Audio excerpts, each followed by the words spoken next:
Welcome to this deep dive, especially for you, the learner. Today we're looking into something really fundamental, I think. These different versions of ourselves we show the world. You might call them masks. hmm And think of this as, well, a chance to maybe get a bit closer to the untold story of your true self Right. by, understanding these familiar masks we all seem to wear. Yeah, so our mission here is to kind of unpack why we even have these masks. How do they actually work? And importantly, what happens when we start noticing them more? We'll be looking at how these ways of being, these performances, can become so automatic, the really subtle ways they show up. And the needs they're trying to meet underneath it all. Exactly. There might be some aha moments as we explore this. It's a really fascinating part of just being human. Okay, let's dive in then. Have you ever been in, say, a team meeting? You're nodding along, contributing, but there's this little voice inside going, Is this really me right now? Oh, absolutely. It's interesting how easily we slip into these roles, isn't it? Like the competent professional or the reliable team player. Yeah. It can become such an ingrained habit, almost second nature. And it's subtle, too. Like, maybe your posture changes slightly when the boss walks in? Mm-hmm.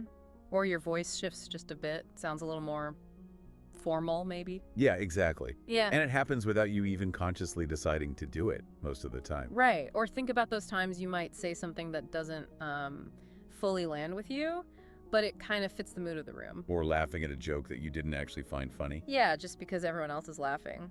Those little moments tell us quite a bit about the masks at play. And I guess in those small, almost invisible ways, these layers build up. And maybe you start feeling a little disconnected. From your genuine self. And that's where it gets really interesting, I think. That friction starts, that bit of dissonance between, who you really are and the part you're playing. So how do we actually notice that friction? Because it can be pretty subtle. It often shows up in really small ways, like, think about that tiny pause before you answer, I'm fine, when someone asks how you are. What's happening right there? Or that knot in your stomach before a presentation. It might be nerves, sure, but maybe it's also something else. Could be. Could be the pressure of projecting a certain image, maybe. Feeling you have to be seen a certain way. Right. And this connects to, well, just noticing what's actually present in your experience without immediately trying to fix it or judge it. Just being with it. Just being with it. Yeah. Being present with what seems like an ordinary situation, but really paying attention. Patterns start to emerge then. So for you, the learner, it's maybe about tuning into these everyday moments and just seeing what comes up. How often might you be sort of trading your authentic self for feeling accepted? Think about different places you go. Family dinners, maybe. Do you find yourself kind of snapping into a familiar role? The successful one, the quiet one, the funny one? Or maybe on a date, putting forward this like curated version of yourself, the charming, witty version. Yeah. It's like we have these scripts ready to go, don't we? Totally. But what if we just let ourselves be seen, truly seen, even for a moment? What might change? And what's really fascinating is how this inner stuff often shows up physically. How so? Well, maybe your breathing gets a bit shallow. Or you feel a stiffness in your shoulders, your posture, even a smile that feels tight, like it doesn't quite reach your eyes. Ah, okay, so the body is kind of whispering what the mask is trying to hide. In a way, yes, it holds that tension. There's this idea called creative adjustment. Creative adjustment, tell me more. It's basically how we adapt our behavior to fit our environment, which is useful, of course. We need to do that. Right, it helps us function. But sometimes that adjustment means we end up suppressing genuine needs or feelings just to, keep the peace or avoid disapproval. And it's pretty striking how common this is, isn't it? Doesn't matter who you are or what you do. Not at all. The young person starting a career, the seasoned parent, the artist trying to sell their work, everyone's doing this dance in some way. We all have these different faces we show. And they do have a purpose, let's be clear about that. They help us navigate tricky social stuff, they can feel protective. Give us a sense of control, maybe. Exactly. But it's worth asking, what's the cost? What happens if we spend too much time behind these masks? Yeah, that potential disconnect feels like a big one. Losing touch with who we genuinely are, and maybe struggling to be truly vulnerable, that can lead to this kind of low-level unease, I think. And what's really interesting is how much of this operates unconsciously. These patterns become so automatic, they just run in the background, influencing how we think and feel and act. Without us even clocking it most of the time. Exactly. It's often only in those rare moments of quiet, maybe when you pause and just observe yourself without judging, That's when you might catch a glimpse of these mechanisms working. And that can feel a bit weird sometimes. Yeah. Unsettling. It can, yeah. But it can also be incredibly insightful, a real moment of clarity. So what happens when we do become aware? What shifts? Well, the awareness itself is huge. Just noticing creates a little bit of space, a gap between that automatic reaction and potentially a more conscious choice. So it's not about just throwing away all the masks then? Not necessarily, no. It's more about developing a different relationship with them, understanding where they came from, what purpose they served. Maybe still serve sometimes. Okay, like getting to know them instead of just being run by them. Precisely. Cultivating a more conscious connection. Recognizing why they developed and maybe seeing when they're actually getting in the way now. Right. So let's dig a bit deeper then. Why do these masks even form in the first place? You mentioned past experiences. Yeah, often it does connect back to earlier times, maybe needs that weren't fully met or experiences that left a mark. Can you give an example? Well, think about those times you might suddenly feel the urge to just withdraw in a conversation. Or maybe the opposite, you feel compelled to over-explain everything. Those impulses often aren't random. They can sometimes be traced back to what we might call unfinished cycles or unfinished business from the past. Like maybe you shared something vulnerable once and it didn't go well, so now you automatically pull back in similar spots. Exactly. Or perhaps you weren't heard, so now you overcompensate by explaining exhaustively.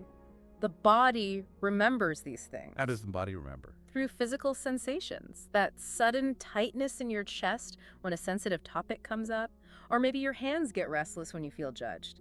These can be echoes, physical echoes, or those past interruptions to just being yourself. That's part of that unfinished business. And the masks then become a way to manage that, to avoid feeling that old discomfort again. Often, yes. They act as a defense. Think about intellectualizing feelings. Like analyzing why you're upset instead of just feeling upset. Exactly. You analyze the situation, you break it down logically.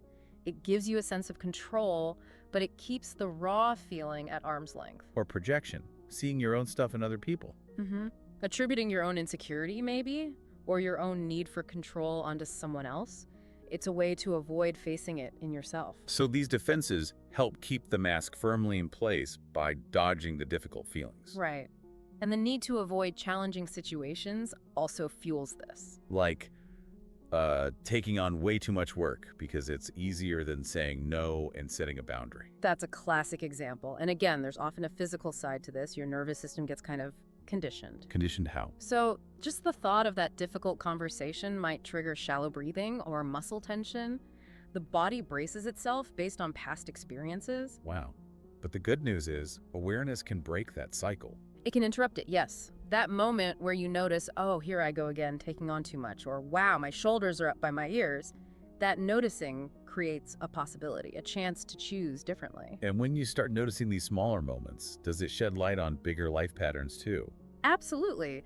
You might start seeing recurring themes, like maybe a constant seeking of approval or a pattern of withdrawing emotionally in relationships. And it all comes back to being present, right? In the here and now. Yes. Anchoring yourself in the present moment helps you avoid getting constantly pulled back into old fears or anxieties about the future. Those are sometimes called temporal distortions, being driven by the past or the future, not the present reality. Even the way we talk can reinforce the masks, can it? Definitely. Think about saying, well, it's frustrating, instead of allowing yourself to say, I feel angry. It puts a bit of distance there. It does. It creates a buffer. Or saying, people shouldn't act like that, when maybe the simpler truth is, I feel hurt by that. It deflects the vulnerability. It sounds like we need to be pretty gentle with ourselves about all this. Oh, absolutely. Compassion is key. These masks, these patterns, they often started as really smart survival strategies. Ways to cope, ways to get needs met, even partially. That creative adjustment you mentioned earlier. Exactly. Maybe being a quiet, unseen child was the safest way to be in a particular family. That was a creative adjustment then. But now, as an adult, that same pattern might mean struggling to speak up or ask for what you need. Precisely. What was once adaptive might now be limiting your growth or fulfillment.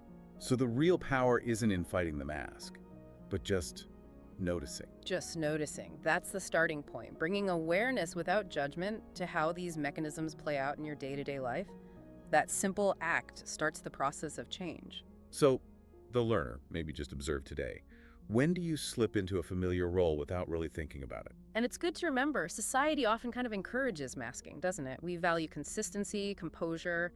Vulnerability isn't always welcomed. True. So it's easy to be hard on ourselves. But maybe instead of self-criticism, we can see these moments as opportunities. Opportunities to practice noticing, to practice awareness. Using the mask itself as a cue to become more present. Exactly. And tuning into your body, those physical sensations, the tight jaw, the shallow breath, the fluttering stomach, they are such valuable sources of information about what's really going on inside. So again, it's not about getting rid of masks entirely. That might not even be possible or desirable. Right. The goal is more about cultivating flexibility, developing the capacity to choose when a mask might be useful and when it's safe and desirable to let it down and reveal more of your authentic self. That sounds like a journey, not a quick fix. Oh, definitely. It's not linear. You'll have moments of clarity and then maybe moments where old patterns feel strong again. That's perfectly okay.